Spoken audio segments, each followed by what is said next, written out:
Hello, this is Kyle Filson of Expanded Perspectives. Expanded Perspectives is an audio podcast where we focus on ancient history, alternative history, cryptozoology, UFOs, the paranormal, and all things bizarre. Please visit our website at www.expandedperspectives.com. Subscribe to the show on iTunes and here on YouTube. You can follow the show on Facebook and Twitter. If you like what you hear, please be sure to rate and write a review for us on iTunes. It really helps us out. Thanks again for listening. We hope you enjoy.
Howdy, folks, and thanks again for joining us here on Expanded Perspectives.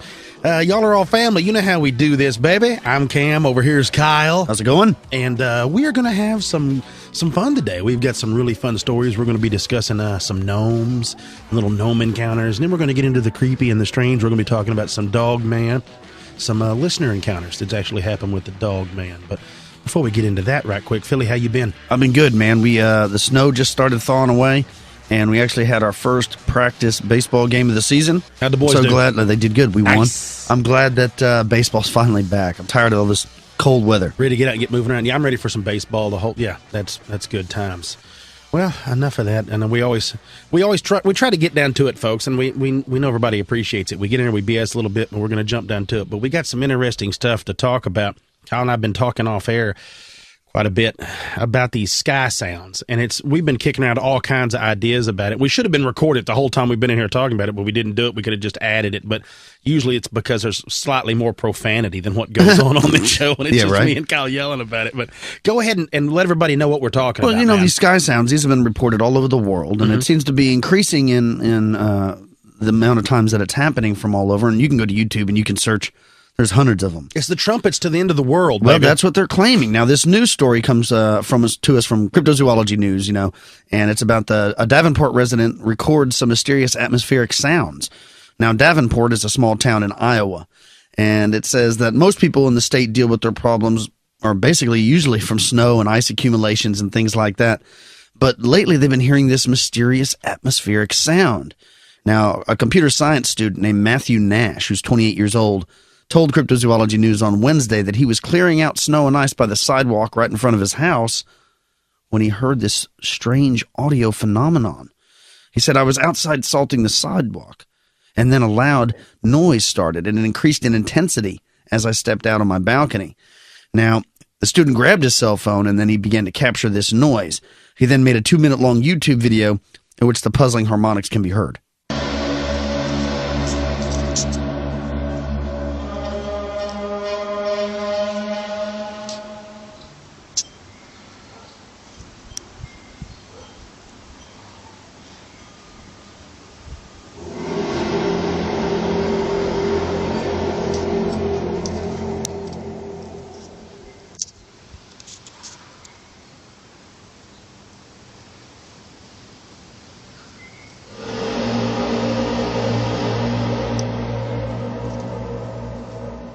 So see, it's a little crazy. I don't know what that is. Now, he said, "I told my wife and some fellow students, and all of them were perplexed as well." And he played it back for them, let them listen to it. And but some people seem to think that they have an explanation for these sounds. Now, some people who live in the area said that they're just weather sirens. But Matthew Nash said, "Look, there's no way it could have been weather sirens. I was there that day. I heard the noise, and I heard weather sirens going on later that day, I guess for a storm that was coming in." And he's like, there's no difference. I mean, there's a huge difference between the two. And it also, he said there was a considerable amount of time between the two, and you can listen to that little clip we played. That doesn't sound like weather sirens to me. I know what it is. What? It is the badass alert siren, because you do know in Davenport, Iowa is where Pat Miletich started training. No, I did not know that. Tim Sylvia trained out of there. Drew McFedries, I believe Matt Hughes, Robbie Lawler, of course, Pat Miletich, all of these guys, UFC badasses. That was their siren. They all got together, and it alerts when you get too many people in one group like that. That's what it is. It's the badass alert. It could be. I can't say what the rest of them are, but I'm just going to tell you that I think that's what that was. Now, like we were talking about earlier, there's been sounds recorded all over the world, with most of the reports peaking around right towards the beginning of 2012, because everybody was, theorizing that it was the end of the world because of the Mayan doomsday prophecy. Yes. But people really have, and serious scientists have been trying to come up with what these sounds are.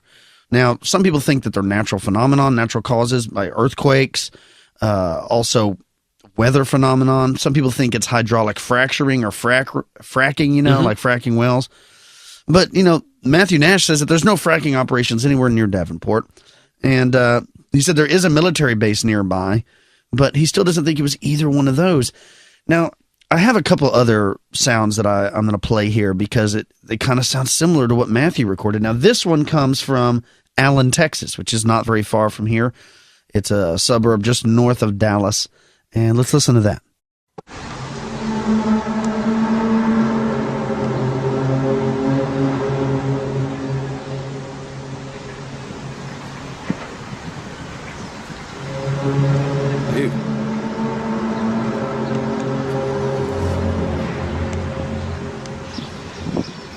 Did you guys hear that?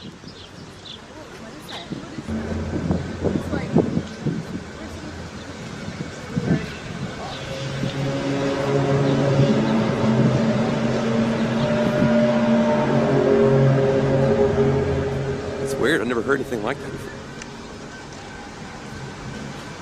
Okay, now this was taken in July of last year. Sounds pretty familiar. It sounds very similar to the same noise that this guy's recorded in Iowa, does it not? Yeah. Now, here's another sound. This was recorded in August, and this is from Terrace, British Columbia, okay, in Canada. So let's listen to this one.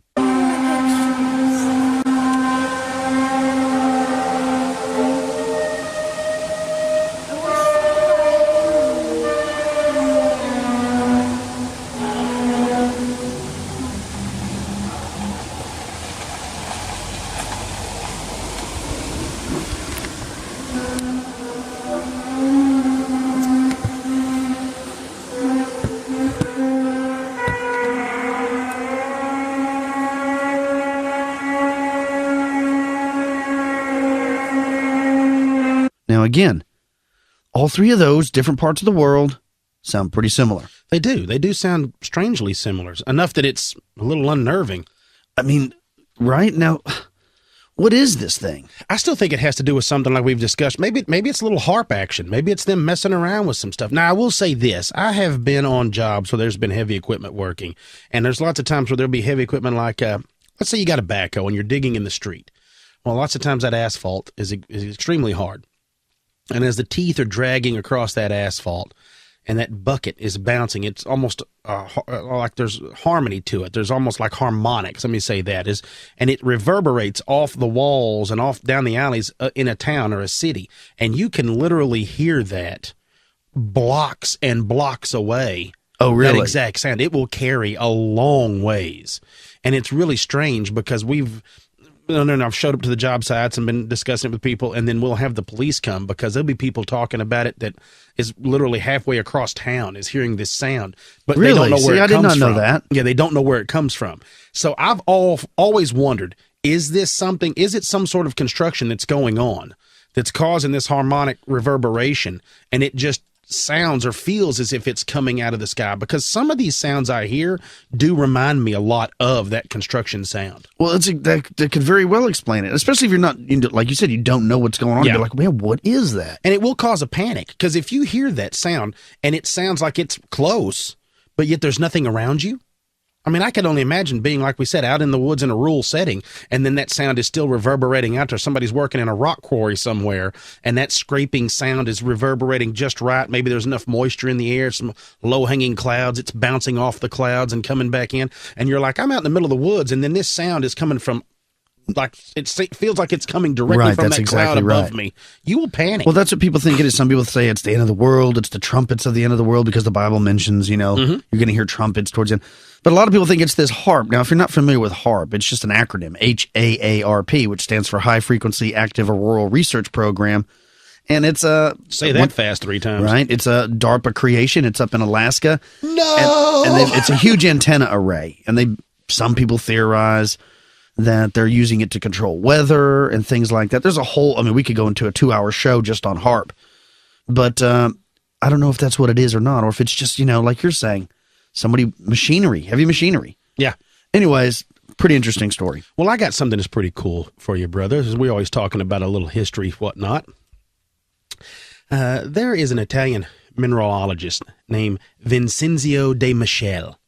And he was in the Egyptian Museum in Cairo in 1996, looking at some of the rock and stone that were in some of the old headdresses and old pieces and things that were in the Egyptian antiquities. And he spotted something in the middle of a necklace that belonged to Tutankhamun. What was it? A secret decoder ring from like a box of Cracker Jacks? And like, how did that get there? Basically, it is proof of a meteorite that actually struck the planet. Like we talked about with that blast glass and thing. Get a load of this. Oh, right on. They made a piece of jewelry out of a meteorite. It says the jewel was tested and found to be glass. But intriguingly, it is older than the earliest Egyptian civilization. Now, working with the Egyptian geologist Ali Bakrak, they traced its origins to unexplained chunks of glass found scattered in the sand in a remote region in the Sahara Desert. But the glass itself was a scientific enigma. Now, of course, they've done a little TV and all that, but anyhow, it says an Austrian astrochemist, Christian Kobrel, had established that the glass had been formed at a temperature so hot that there could be only one known cause, a meteorite impacting with Earth, and yet there were no signs of a suitable impact crater even on satellite images. Now, American geophysicist John Wasson and other scientists interested in the origins of the glass suggested a solution that came directly from the forests of Siberia. Now, get this. When the thought came to me that it required a hot sky, I thought immediately of the Tunguska event. Right? Yeah, that's exactly what I pictured in my mind, right? Yeah. Basically, what they're getting at is that there's no sign of a meteoric impact, but scientists now think that the extraterrestrial object of whatever it was must have exploded above Tunguska, like we talked about, and that's what leveled off. Well, now they're kind of going, that whole deal is maybe it exploded above the desert, above Egypt. Right, yeah. Is when it did. But this is what it says. It says the simulation revealed that the impact could indeed generate a blistering atmospheric fireball. And the surface temperatures would have reached 1,800 degrees Celsius. Of the meteorite. Of the Earth. When it blew up over it, that it could have easily reached that much. Man, see? Which would have turned sand into glass down there. Well, and we know that this has happened millions upon millions of billions of times over the course of the history of the Earth. You know what I mean? Yeah. It's pretty cool that they found that, and they're like, hey, look, man, this is awesome. Let's make a piece of jewelry out of it.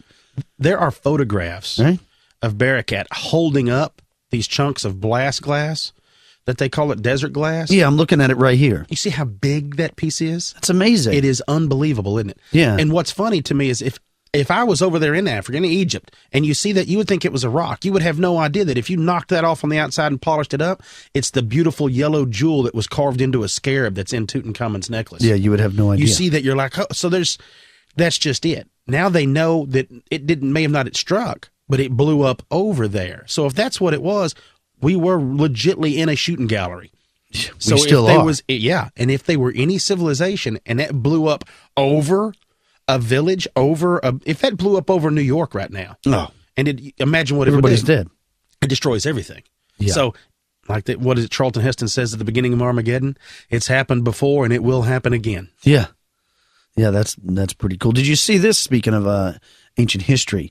There's a new article in the Daily Mail about, did humans occupy Western U.S. earlier than thought? I did see that, and I got all pumped up. Right? Yeah, They said that they recently found an ancient knife that suggests that people were hunting in that area 16,000 years ago. Holla! Right, and that's pretty cool. Now, the article goes on to say that archaeologists have uncovered a stone tool in Oregon that suggests that humans occupied the western United States earlier, much earlier than thought. Now, the tool was uncovered under a thick layer of volcanic ash dating back to the eruption of Mount St. Helens 15,800 years ago. So not when it erupted recently, but the time before. Yet the again, time like before we were the just last talking eruption. about repeating. Bad things happening, repeating. Now, they believe that this primitive knife discovered 12 feet below the ground was used for cutting animal hides, butchering meat, and carving wood by this pre-Clovis people culture. So pre-Clovis people. That's pretty awesome, yeah. Now, for a long time, they thought that the Clovis people probably were the first people here, but apparently this was from before that.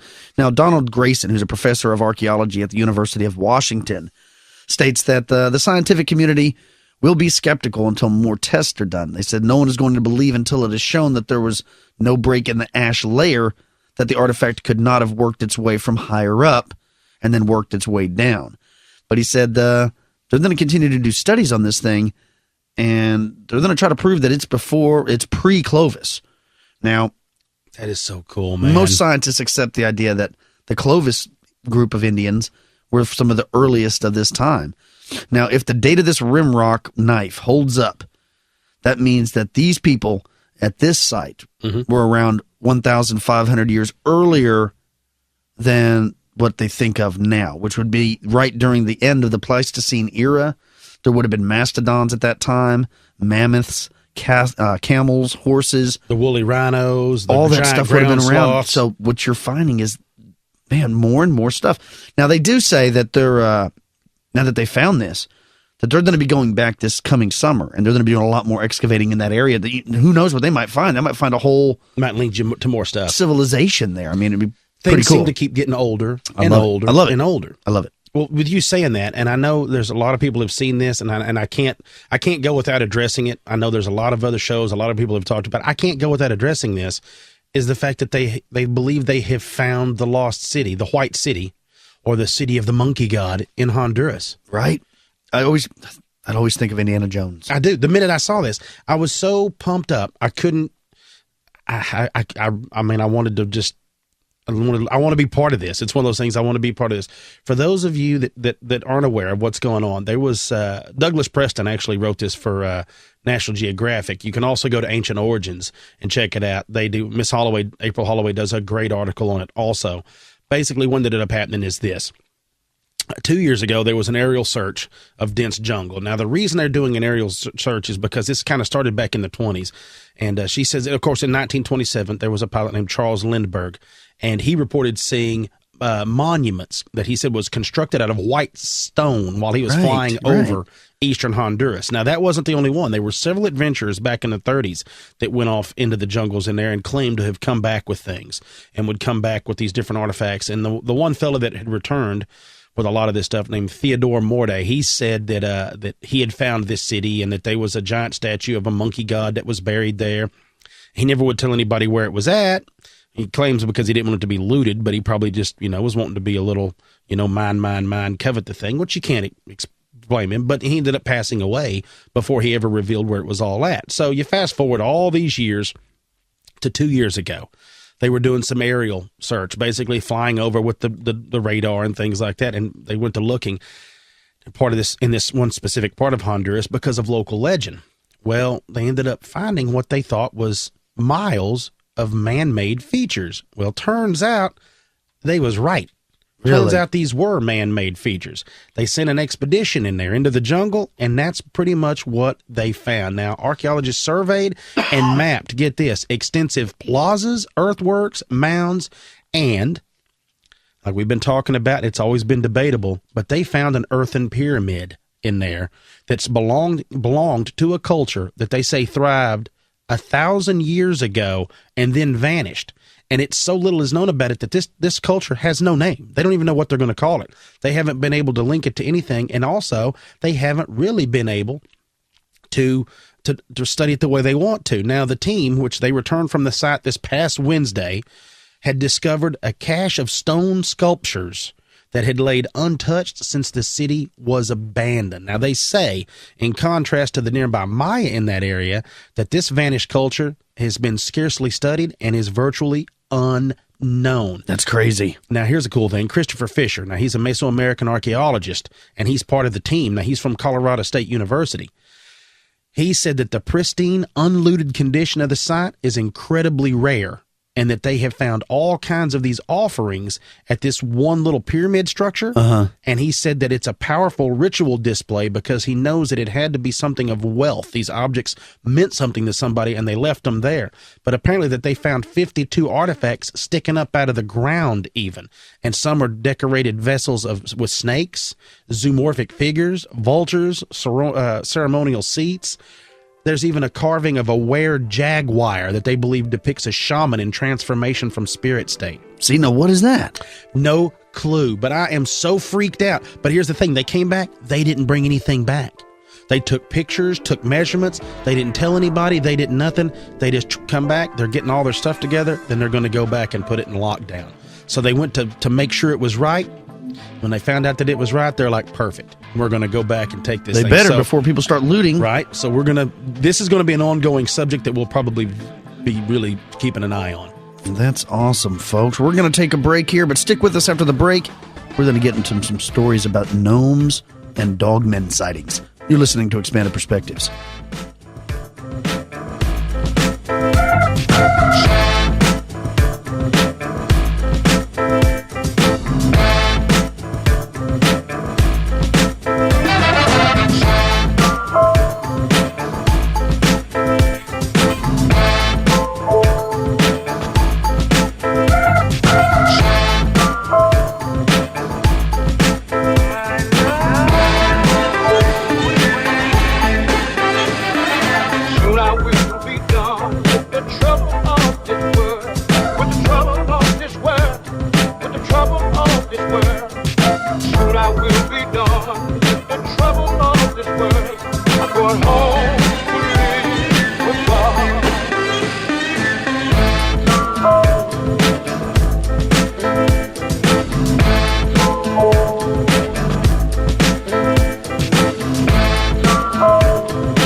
And we're back with Expanded Perspectives. Those are some interesting news stories. I really like that whole sky sound phenomenon. I mean, it's bizarre. I just don't know. I don't know what it is. A part of me, thinks that it's just construction or something like that. And another part of me thinks of that, that harp. Yeah. Anyways, you were talking to me yesterday about how you had uncovered recently some interesting stories about gnomes. Yes.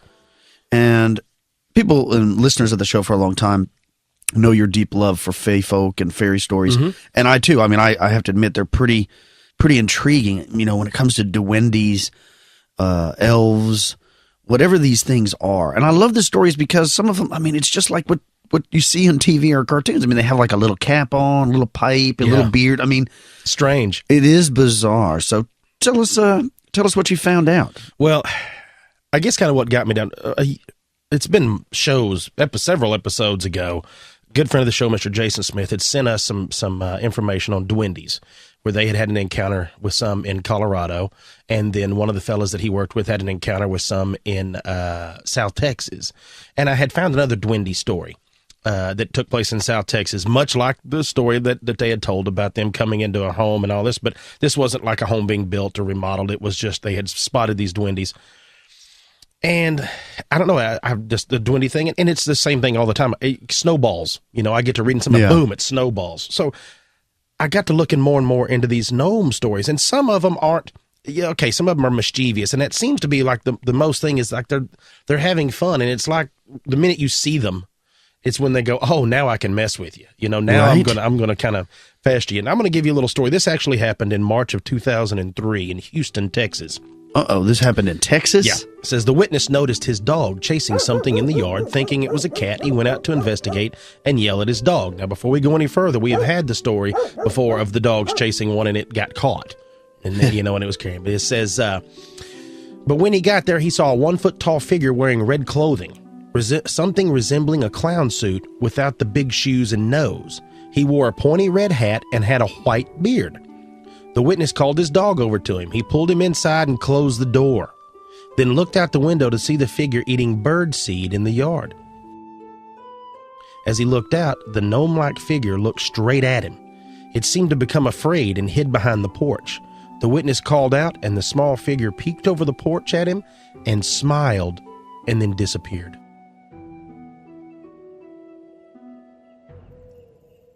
What? Now, I love those stories. I mean, and just like I was talking about, I mean, it's exactly what the description of a gnome should be. Well, and you're exactly right. And that's what we're going to talk. Look, right quick, we'll get into some stuff about the gnomes. Now, gnomes first appeared in the works of 16th century Swiss alchemist Paracelsus. And they're not really sure if he actually made up the term itself or if it became from like a Latin term gnomus. But basically, the word itself originates from the term earth dweller, is where they get this. Now, of course, if you read anything about them, do any study, it's always said that they're very spiritual beings and they inhabit the spirit realm of like earth, like an earth elemental, if you would. So when people think about that, like some Wiccan beliefs and things, there's elementals. So they have that these are like earth energies or earth spirits. And like we just discussed, most of the time, commonly, you can imagine that they're invisible to the average person. And then like we've talked about where people seem to see them, and then that's when they're like, hee, then they start messing around just like that. He was kind of hid, and when he found out the dude wasn't coming after him, he kind of looked up and gave him this little mischievous grin and then took off, right? Right. They also said, of course, in a lot of other folk tales that gnomes are kind of like the protectors of hidden treasures or something secret. Like, and they keep them in the caves and things because they were said, gnomes are said to live underground. I mean, you think back to the gnomes and stuff that are used in J.R.R. Tolkien's. When you talk about Lord of the Rings, you talk about the elves, the gnomes, the dwarves. Well, the dwarves and the gnomes are kind of basically the same thing. Yeah. So that's the whole idea behind it. Well, Jason Offutt actually has a really cool tale. Comes from his blog spot, From the Shadows. It's from -the-shadows, and it's a blog spot. And it actually, he's got a new, he wrote a book called What Lurks Beyond, and it was paranormal in your backyard and stuff. Now, there's a lot of these things coming, but this is a From the Shadows thing, and it reads this way here. It says, Dan Bortko's family moved from Wyandotte County, Kansas, to Liberty, Missouri in 1948, when he was about 9 months old. Now, his family didn't know it, but something had already lived in the house on High Street. The house, a stucco bungalow built atop a hill in the 1920s, wasn't the only structure on that site. There was a spring in the basement, Bortko said. The site of the spring was the site of a large farm from the 1860s through 1914. Our property was the part of the farmyard at some time. A barn still sat outside the 2-bedroom house when the Bortkos moved there. In that house in 1952, Bortko saw something that has haunted his mind ever since. Says, I call him a troll because that's what he reminded me of. Regardless of the name, troll, gnome, dwarf, goblin, these diminutive human-like earth creatures have littered cultural mythology across the globe and are known to approach and sometimes abduct children. Now, of course, Dan was 4 at the time, napped in the same room as his 2 younger brothers, both in cribs. And he said something woke him up. And when his eyes opened, he realized that him and his baby brothers weren't alone in the room. Ooh. Said, I had just awakened from a nap and was rubbing my eyes and saw what you would call a troll. It was an old man with a long beard, large nose, about 3 feet tall, standing at the foot of my bed. Man. How scary would that be at the time? Right? I mean, I could not imagine. Now, this goes back to what you just said here. It says the little old man wore German lederhosen, right, and held a smoking pipe in his hand. As the little old man stood looking at Bortko, he smiled through his beard, winked, and disappeared through the closet door. Now, Dan says the only thing I could mutter was, oh gosh. My mother came in, opened the closet door, and on the top shelf there was a toy rubber goose. Now, Bortko knows he didn't say goose. The word goss had something to do with his troll. Now, although Bortko doesn't think he saw the little man again, later in life his mother told him he often talked about someone no one else could see. It says, as a child, my mother said I had an imaginary friend and I called it by its name. He said, my mother said it sounded like a science fiction movie name. Now, during this time, Dan remembers looking out his bedroom window at night and seeing people near the barn in the backyard. He said, little people. He said, that's what scared me. They were fairy tales pictured on my wall. There was a man on the mountain smoking a pipe, and this reminded me of him. Now, as a child, he's now an artist with a master's degree in photography. Bortko is here, and he said he tried to capture this little man on paper. He said, I remember doing a drawing of a picture of a man's face with large dark eyes, and my brother Bill started crying. Every time he saw it, he was out of his wits. All right, now he says maybe he wasn't the only person in the house at the time that saw this. Now, get a load of this one. It says David Schwab is 52. He grew up in Orange, New Jersey, and is familiar with the tales of a similar thing. Now, his friend Jerry once saw a troll in the 1960s. Says, I remember Jerry talking about some kind of troll or leprechaun or elf or something, some kind of critter, he said, with a long beard that was on his steps. That's, every time I hear the description, it really, I mean, all jokes aside, it would be terribly creepy to see something like that. To me, yes. But also, I kind of wished I could see something like that. I would love to see something like that. I would love, it's one of those things, I would love to witness things like this. This gets wild. Get this, it says he said that when he was a kid, he was in his backyard and was startled by a small gnome-like man with a long beard standing by his back porch. He said he had funny clothes on and a pointed hat and all. Says the entity was 2 or 3 feet tall. It just stood at the steps staring at him. So this wasn't the last time the gnome made an appearance at Jerry's house. So when he was in his 20s, his 5-year-old nephew took a nap in a converted bedroom his family called the shower room because it had once been a bathroom, and a shower head still just stuck out from the wall. Said his nephew started crying and ran downstairs. Jerry said that he was woken by a small man with a long white beard that stood and looked at him. Now this isn't something new in this area, okay? Okay. On September 3rd of 1609, there was a fellow named Henry Hudson, and he sailed the Half Moon, a ship called the Half Moon, into the mouth of the Great New York River, that later, of course, bore his name, the Hudson River. Right. Now, the explorer and his crew journeyed north for several days, trading with the native residents and searching for the fabled Northwest Passage to the Orient. But by the time he had reached the area that would become present-day Albany, Hudson knew that he had not found the passage for which he sought, and reluctantly he turned the Half Moon around and sailed back down the river. Now, that night, Henry and his crew anchored the ship in the shadow of the Catskill Mountains, and around midnight, Hudson heard the sound of music floating across the mountains and down to the river. Now, taking a few members of his crew, he went ashore and followed the sound up and into the Catskills. The sound of the music grew louder as Hudson and his men marched up to the edge of the precipice. And to their astonishment, a group of pygmies with long, bushy beards and eyes like pigs were dancing and singing and capering about in the firelight. Are you kidding me? It goes on to say that Hudson realized that these creatures were the metalworking gnomes of whom the natives had spoken. Metalworking gnomes. I've never heard of that. Right? Now it says one of the bushy bearded chaps spotted the explorer and his men and welcomed them with a cheer. The short men surrounded the crew and drew them to the firelight and the dance. Hudson and his men were delighted with these strange small creatures and the hard liquor that the gnomes had brewed. Long into the night, the men drank and played 9-pins with the gnomes while Henry Hudson sipped at a single glass of spirits and spoke with the chief of the gnomes about how many deep and mysterious things.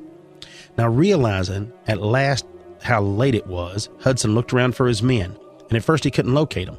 All he saw was large groups of gnomes laughing and joking as they sprawled around the fire. Then, to his astonishment, he recognized several of the gnomes as his crewmen. They had undergone a transformation.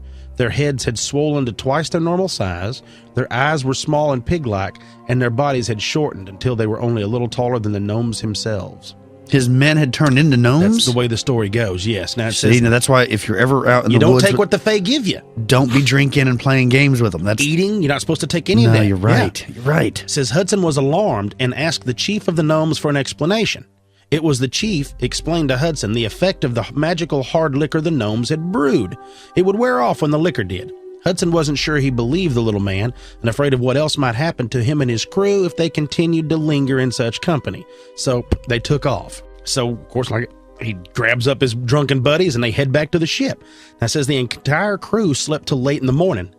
And Hudson goes on to say as if they were kind of under some kind of sleeping spell. That's how long they slept. You got to think men back then, it was when the sunlight hits you, you're up. Boom, you're rocking. You know what I mean? That's true. And the Fae might brew some really wicked whiskey, right? Yeah.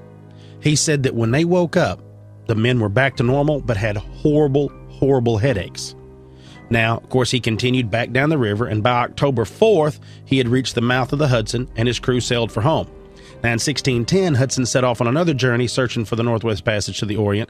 Trapped in the ice through a long winter, Hudson's crew eventually mutinied and set Henry Hudson and 8 of his crewmen adrift in the Hudson Bay, and of course, they were never seen again.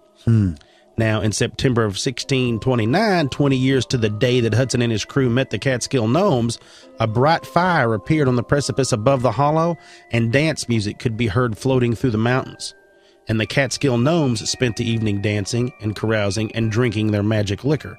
And at midnight, they were joined by the spirits of Henry Hudson and his crew. Now, that's kind of the way this whole thing shakes out. Now, they say that every 20 years, the spirits of Henry Hudson and his crew return to the Catskills Mountains to play nine pins with the gnomes.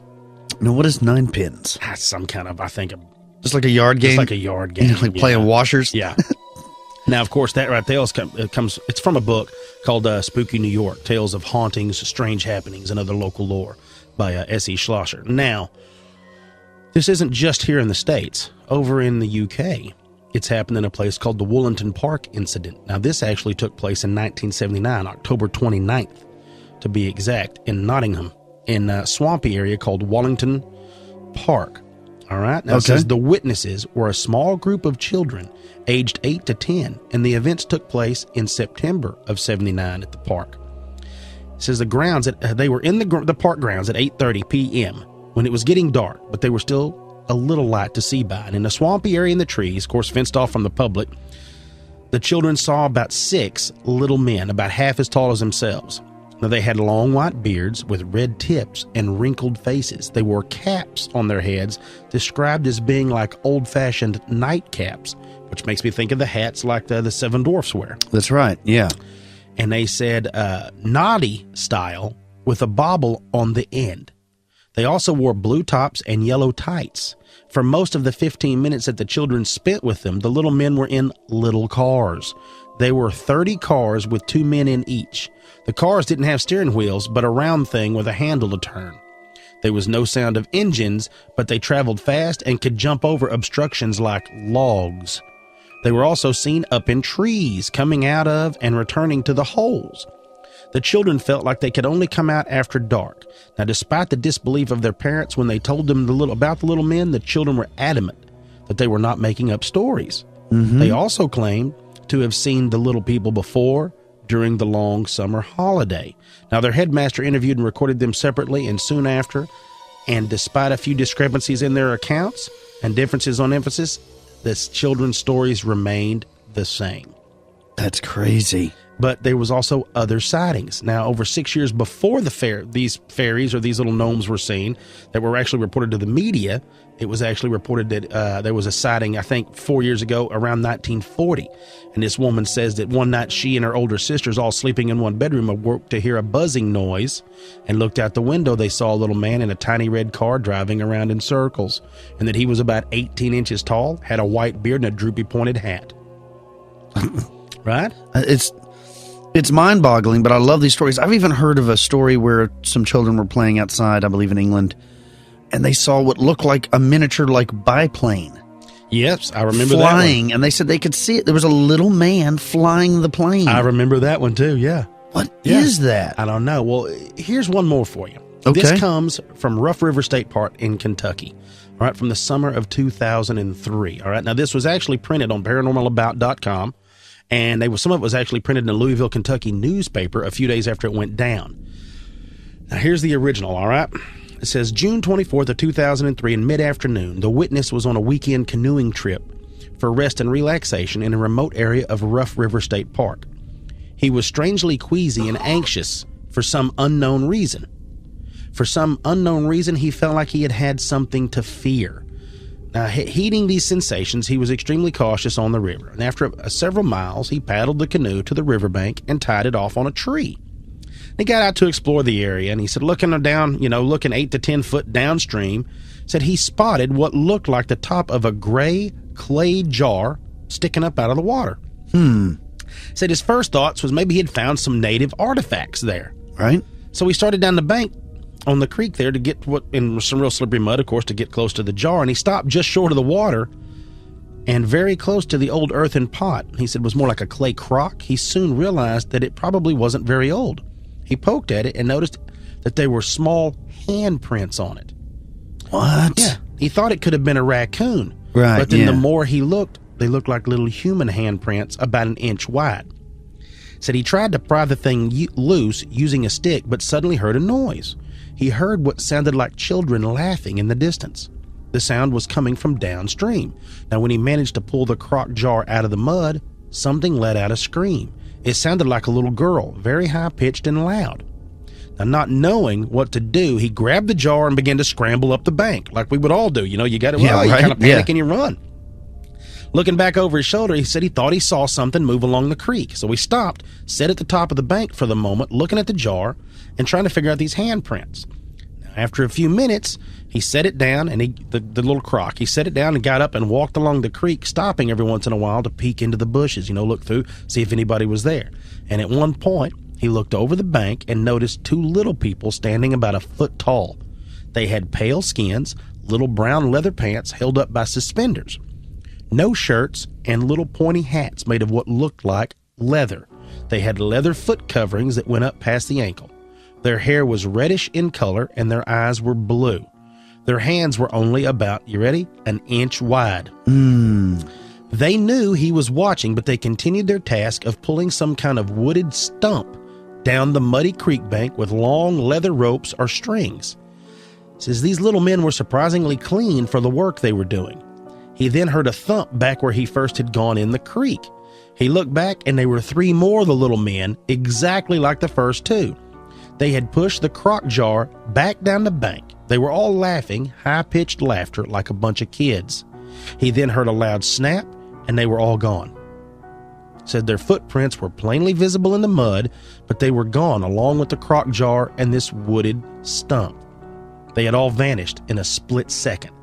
He walked around in an attempt to pick up the trail and never could. So he jumped back in the canoe and took off. Never saw anything else the rest of the time he was on it. Man, that is insane. But you know what? This is very similar to a lot of the stories I've heard before about these nature spirits. Yep. Even Native Americans have stories of little people, and some of them speak about it very frankly, like, oh yeah, I remember when I was a kid, the little people used to come around and play on the porch, and we'd leave them a snack or something. Yes. Yeah, you're right. And most people just, if you didn't mess with them, they didn't mess with you. I've even heard you can get some of the little people to start coming around if you build them a little tiny fairy house and stick it outside.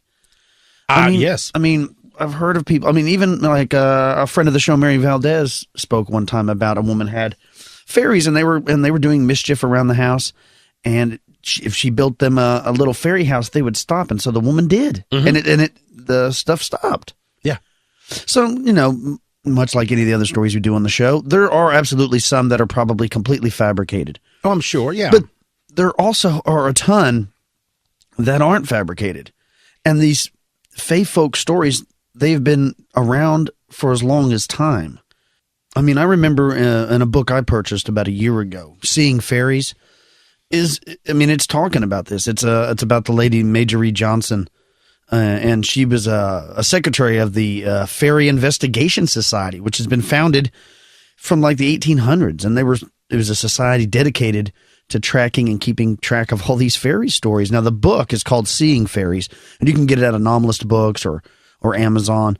And what's so cool about it is there's literally about 400 sightings from all around the world in that book of nothing but fae folk, gnomes, things like that.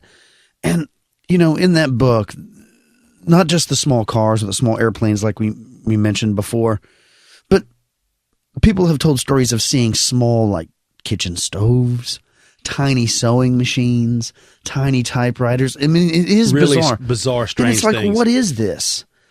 Is it something? I mean, obviously not everybody can be hallucinating this because sometimes multiple people see it. So what is it? And it's what's really cool is it's like they're doing their stuff and then they notice them and then they're gone. Well, and they're always laughing and jovial, but they're also always working. It seems like they're always busy. They're busy. I know I've said it before, folks, but it's like the machine elves. You hear people when they talk about these psychedelic trips they go on, it's like these little machine elves in the background that are keeping all this stitched together. I guess the thing that always gets me is this. Nobody reports seeing them driving. It's always whenever you are at your most calm. It's when you seem to be one with nature. Like this fella talks about, he was by himself, or a lot of children. Children are in the park. They're enjoying the outdoors. You really give yourself over to the outdoor experience. And when you do that, it seems like that's whenever you kind of get back in tune with these things. And it really seems that way, just like he talked about seeing one while on a canoe trip. You're by yourself. You're in the middle of nowhere. I mean, I know that I have been kayaking and canoeing, and you can slip right up on animals that normally you wouldn't. Like there may be deer watering that would normally freak out, but you're so quiet and they don't really know what you are that you just appear out of nowhere on them.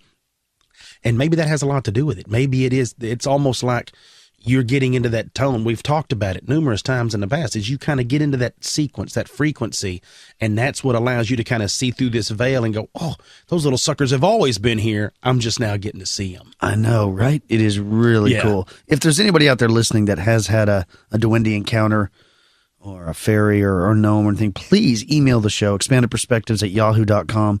I would love to hear about it. I love them. Even if you don't want us to read it on air, I would love to hear about it. Yeah, I love it. Because I've only met 2 people that have ever had actual sightings. One was Jason Smith, and Mike Cleland. He actually had a sight one time when he was hiking and backpacking one time, and that was pretty cool. Well, I'm going to move on. Let's move on to some Dogman We're going to shift gears and get into something really creepy now. Now, this first story comes from a Northern Illinois resident named Ann Dakin. Now, back in 2002, she says, I saw a Dogman in McHenry, Illinois. We were on Route 31, southbound, returning from Elgin, from Waukesha, Wisconsin, after the funeral of my mother-in-law very late at night. The sighting was just south of the shopping area, before Route 31 doglegs, perpendicular to a cemetery on the west side of the road. Somewhere around 2 a.m., on April 29th, 2002, as we approached the residential area south of the cemetery, I noticed glowing eyes and a dark shape off to my left. Being fairly close to the Nippersink flowage, I always kept my eyes peeled for deer through that area. I came to a complete stop as the dark shape rose out of the gully on the east side of the road, to my left.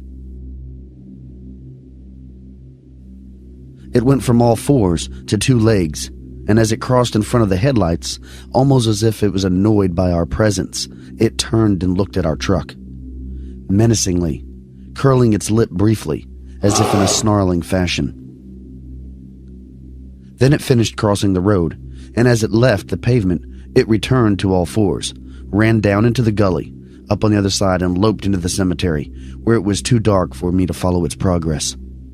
Now my husband was sound asleep, understandably, as the previous 2 days had been exhausting for him, with his mom's funeral and all. I made a tiny attempt to wake him up, but since the phenomenon had already occurred, I decided just to let him sleep. Now the creature looked like an upright, walking wolf. Its forearms were in a position not unlike the way a kangaroo holds its arms. The thighs were very powerful and strong-looking, and it had an elongated nose and a long, bushy tail. It was walking on its back toes, and it crossed in front of me. It seemed to be a little over 6 feet in height. The top of my truck is almost 6 feet high, and it crossed so close to the front of the truck that I could judge its height quite well, and it seems to be a little bit taller than the top of my windshield. The experience I had was a very surreal thing, as if the portion of time that it had spent crossing the road was eerily slowed down a bit, making what I could have only taken a few seconds seems to be about 10 seconds longer. Needless to say, it was weird, and yes, no one believes me.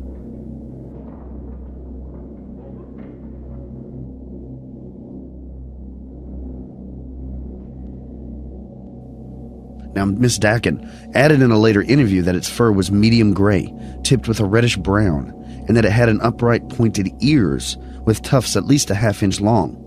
Its eyes displayed a deep yellow eyeshine from the headlights. I was looking more at its snarling mouth and at its odd behavior of walking on its hind legs than anything else. Now, Linda Godfrey, in her new book, American Monsters, talks about this case specifically, and she says that this encounter was a fairly typical one, not just for its proximity to the cemetery, but because so many sightings are made at night by passing motorists as a creature either crosses the road or lurks near the shoulder.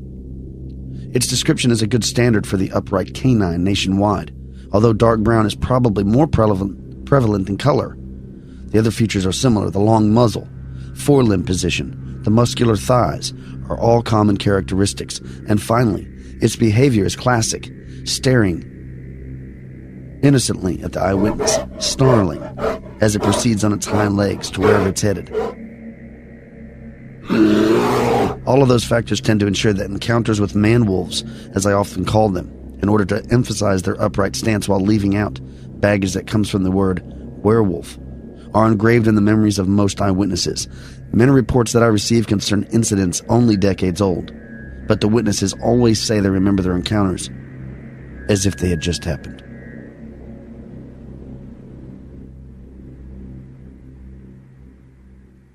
Now, Linda Godfrey in her new book goes on to mention that a Virginia woman who had a similar sighting wrote to her back in 2008. And this sighting happened back in 1991 as they drove through North Carolina one night on their way to a Florida vacation. Now, the person that wrote the letter says that they had been forced to take a detour from the freeway to a foggy two-lane county road. And they were listening to music and chatting as they continued south. Suddenly, they saw a large gray furry critter with glowing green eyes and teeth showing as it ran across the road on its hind legs. I suspect the glowing came from our headlights, the reflection of them, much like when hunters are out hunting at night. The creature was moving very fast through the fog. It was around 40 yards ahead of them. They estimated it stood around 7 feet tall, and it looked wolfish around the head, but its body didn't look human. It seemed to be simply more than just a wolf standing up. My friend and I both were silent for quite a while, and I finally said, "Did you see that?" And my friend responded, "What was that?"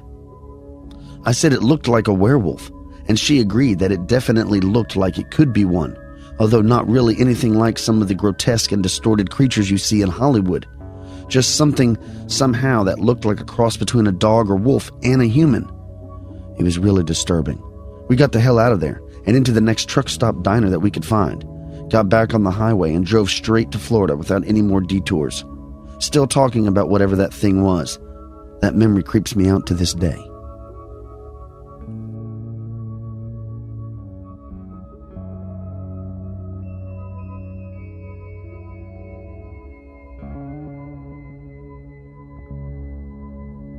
Now, another case of an upright canid happened in October of 2010. Now, a woman named Rachel Genderow was traveling through Illinois when her and her husband saw something bizarre.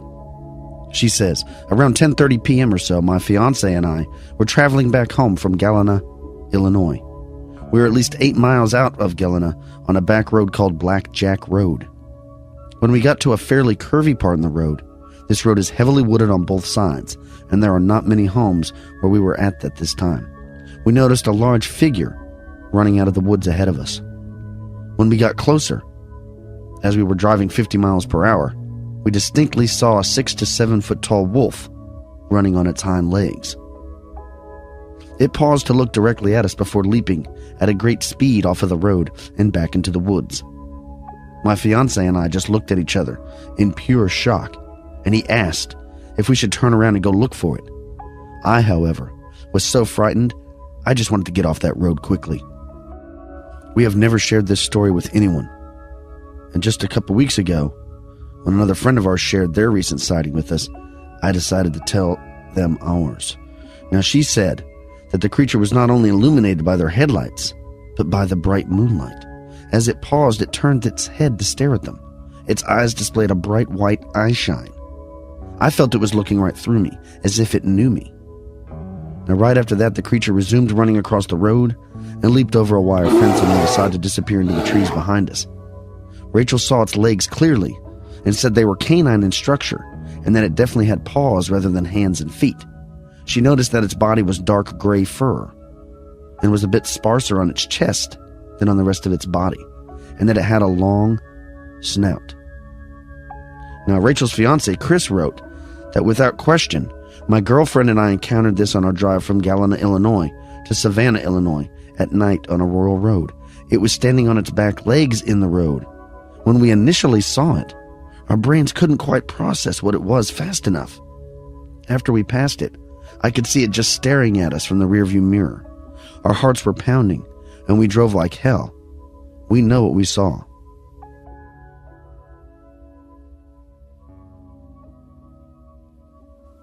Now, from time to time, we get listeners that email the show some pretty outstanding and pretty amazing stories. And recently I got one from a young lady named Alice Ranger, and she had a bizarre encounter when she was younger. And I will read that for you now. She says, "Here goes my story. I have never shared this experience with anyone outside my immediate family. When I saw your video the other day about Dogmen and heard that other people with similar encounters, I felt a huge weight lifted off my shoulders. Is it possible that what I saw many years ago was real? We lived in a small 2-bedroom frame house. Now, this house sat on a large lot that backed up to a large wooded creek. My dad sometimes had to work very late. My mother, with 3 small daughters, would always stay up to wait for my dad. We had a large German shepherd tied in the yard because we had no fence around our home. Now, it was around midnight when my mother came into my room and woke me up. The first thing I was aware of was the wild barking of our dog in the yard and the pulling of his chain. My mother told me to be very quiet so as not to wake up my sisters. I was about 10 years old at this time. She told me to sit by the bedroom window and look out. I looked out, and I could see our dog going crazy with rage. I never saw him act this way before. I looked in the direction of where he was looking. We had a very large oak and pecan tree in our backyard, about 10 feet from each other. I saw nothing. My mother told me to keep looking at the 2 large oak trees that were about 10 feet from the dog. She told me that she was going into the kitchen and for me to stay at the window in the bedroom and keep my eyes on the first tree. She had all of the lights off in the house, and we had a very large and bright light in the backyard. She told me to stay looking out the window, and she was going to the kitchen, and she was going to turn the light off. She said she would turn it back on in a couple of seconds, and for me to keep my eyes on that first oak tree. This made no sense to me, but I obeyed. She went to the kitchen, and she was looking out the back door window. She turned off the light in the backyard. I instantly saw a very tall and large figure step out from behind the big oak tree and walk slowly to the second oak tree in the direction of our dog. Before it got to the second oak tree, my mom turned the light back on, and I got a very clear view.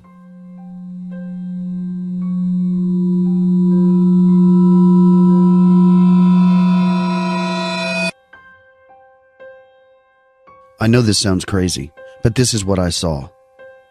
A large dog walking on 2 legs. It was tall and had dark fur. It had a long snout, and its legs had the shape of a muscular dog. Its arms were up in front of him. It walked to the second tree and stood behind it. This thing was not scared of our dog. My mom kept the light on. She came back to the bedroom where I was, and she asked me what I saw. I told her. She said she saw the same thing, but needed someone else to confirm it. She said she saw it walk out of the creek upright. This creek was deep and steep. She said she had been watching it for hours. As we looked, it just stayed there, but we could see the curve of its legs and the snout sticking out from behind the tree. After about 10 minutes or so, not very long, it walked back down into the creek. The strange thing was how it could go down into the creek with such ease. I've never forgotten this. My mom has long since passed away, and a few times we talked about it when we tried to make sense of all this. We had never heard of the Dogman. We had no close-by neighbors. This was too big to be any animal, and it definitely was not human. To this day, we both agreed on what we saw.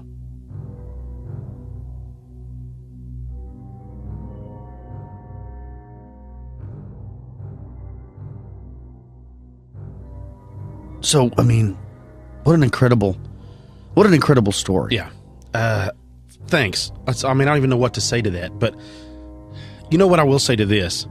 My hat's off to her mother for having the wherewithal to think about, I'm not gonna, because I'm afraid if I had seen something, I'd be like, Kyle, get over here. I just saw an effing wolf man out the back. Right. And you don't need to do that. I need to see that, I like the fact that she's like, just go look. Go watch right there. She doesn't want to plant any seeds in her mind. I just Yeah. want you to do this for me real quick. Just go check it out. Just to kind of see. Because I guess her mother she said her mother had been watching it for hours. She probably thought to herself, what's a way I can get my oldest daughter to confirm what I'm seeing without implanting any kind of ideas? Now, Jeff, before you get crazy, nobody's shooting the wolf man tonight, bro. We're just checking this out, man. We're just talking about these women seeing it. Yeah, they didn't have any firearms on them. We're just checking this out. But I don't know, man, because I'll tell you right now, it's one thing to see but the wolf man kind of make you be a little uneasy. We've discussed it with a lot of people in the background. Right? Yeah, we've discussed it with a lot of people on air and off air. The wolf man would make you a little uneasy. Well, I remember some other stories I've read about Dogman encounters in areas. There's an area in Kentucky between some lakes, and there's a lot of Dogman sightings down there.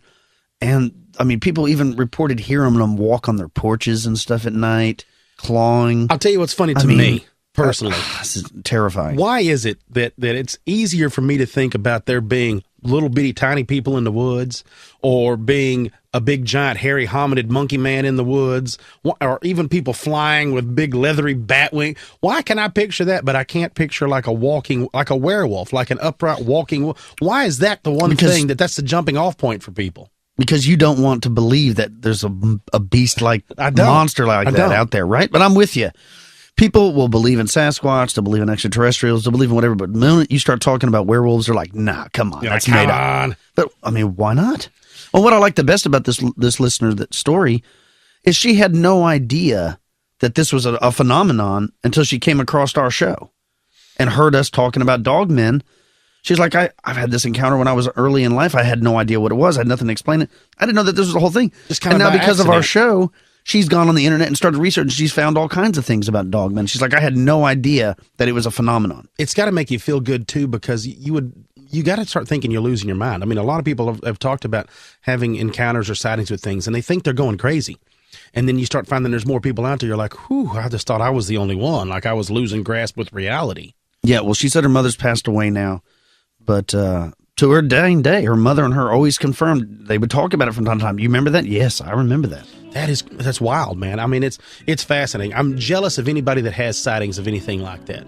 Because like I said, I've never had any really cool, anything outdoorsy like that. I'm jealous of sightings like that. All right, well, stick with us, folks. We're going to take a break, and when we come back from the break, we're going to wrap this show up. You're listening to Expanded Perspectives.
All right, folks. Hope you enjoyed the Gnomes and the Dogmen. I know I did. I love stories like that. I do too. I can't help it. I can't help the whole thing. And just like you were talking in the beginning of the show, in the first during the news portion, you were talking about the little statuette of a were-panther.